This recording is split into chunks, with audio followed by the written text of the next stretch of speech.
රට ගියාට පස්සේ සමහරක් අම්මලාට තමන්ගේ දරුවෝ අමතක වෙනවලු. හැබැයි මේක මම කියන කතාව නෙමෙයි.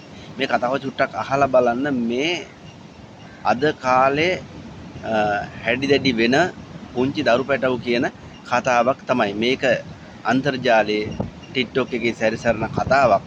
හැබැයි දෙමව්පිය වුණාට පස්සේ රට ගියාම ඇයි මෙහෙම වෙන්නේ? චුට්ටක් හිතලා බලන්න. ඊට කලින් මේ කතාව පොඩ්ඩක් අහලා ඉන්න. අම්මා තවත් රටින් එපා ලංකාවට එන්නකෝ දැන්. ඔය කාල සීමාවත් ඉවරයිනේ. තාම අම්මා ගෙන්න ගන්න තමයි තාත් අපි රෝය ගැහුව කරාට වය කරාට ඔක්කොම කරේ අම්මා ගෙන්න ගන්නනේ. අම්මට තියෙන ආදරේටනේ. අම්මා නිසා ලංකාවට එන්නකෝ. අනික තාත්තා WhatsApp එකම හදාගත්තේ මේ කුමුදු කියන කට්ටියට කියලා නෙමෙයි අක්කට කියලා හදාගත්ත කුස්සිය ඇඳේ ඉඳගෙනම. තාත්තට බය නේ අපි මේ රෙකෝඩින් දාන්න තාත්තා අපිට ගහන්නෙත් නැහැ කරන්නෙත් නැහැ. අම්මා ගෙන්න ගන්න තමයි තාත්තා හැමදේම කරන්නේ. දැන් අම්මා යන්නේ කාල සීමාවත් ඉවරයිනේ. දැන් අර තාත්තා මේ පොලිසියට ගිහිල්ලත් ඒක විභාග කරානේ අපිට ගහන්න නැහැ කරන්න නැහැ මුකුත් කරන්න නැහැ කියලා. දැන් තාත්තා අපිට ගහන්නෙ නැහැ මුකුත් නැහැ. අම්මා එන්නෝ ලංකාවට. දැන් අම්මර මේ ඔහේ ඉන්න මාමවත් බාබාත් නෙමෙයිනේ අම්මා බලෙන් තියන් ඉන්නේ. අම්මා ඉන්නේ එහෙ.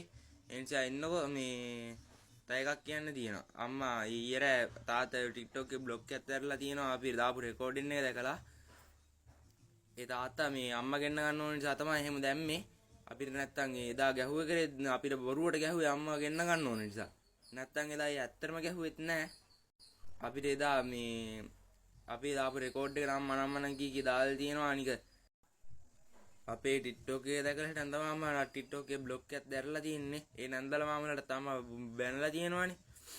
ඒ නිසා ලංකාවට එන්නකෝ. දැන් ඔය අම්මා ලංකාවට එන්නේ නැත්තේ අම්මයි කැමැත්තෙන්මයිනේ. අම්මා ලංකාවට එන්නකෝ.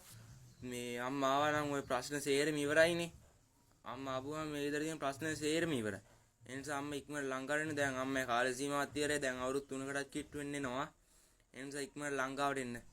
දුප්පත් නිසා රට ගියා නම් කවදාවත් ඔබ මේ වගේ දේවල් කරන්න එපා. හැබැයි සමහරක් වෙලාවට සමහරක් අම්මලා රට ගියාම තමන්ගේ ලේසිය පතා සමහරක් වෙලාවට TikTok කරනවා. නැත්තම් මොනවා හරි දෙයක් කරනවා. ගෙදර පෞල් ජීවිතය කියන දේ අමතක කරනවා. ඒ වගේ දේවල් කරන්න එපා. හැබැයි මේ වගේ දෙයකින් ඔබට මොකද්ද කියන්න තියෙන්නේ? ඔබට මොකද්ද මේ වගේ දෙයකින් අදහස් කරන්න පුළුවන්? පෞල් ජීවිතය කියන්නේ මොකද්ද? අදහසක් විතර පහලින් දාගෙන යන්න. හැබැයි හැමෝටම බලන්න ෂෙයා කරගෙන යන්න. හැබැයි මම කියන එකම දේ තමයි මූලිකත්වයේ ගන්න ඕනේ ඔබේ පවුල. ඔබේ රැකියාව. ඊට පස්සේ ඒ තැන මූලිකත්වයේ ගත්තා නම් ඔබට ඔබේ ගමන සම්පූර්ණයෙන්ම යන්න පුළුවන්. හැමෝටම බලන්න ෂෙයා කරන්න. මේ වගේ දේවල් කරනවා නම් තමන්ගේ දරු පැටවුන්ට කතා කරන්න බලන්න. එයාලා ලංකාවේ ඉඳන් බලාගෙන ඉන්නවා තමන්ගේ අම්මා තාත්තා කතා කරනකම්. පව් කියලා චුට්ටක්වත් හිතුනේ නැති සමහරක් අම්මලා මේ ලංකාවේ නැතුවම නොවේ.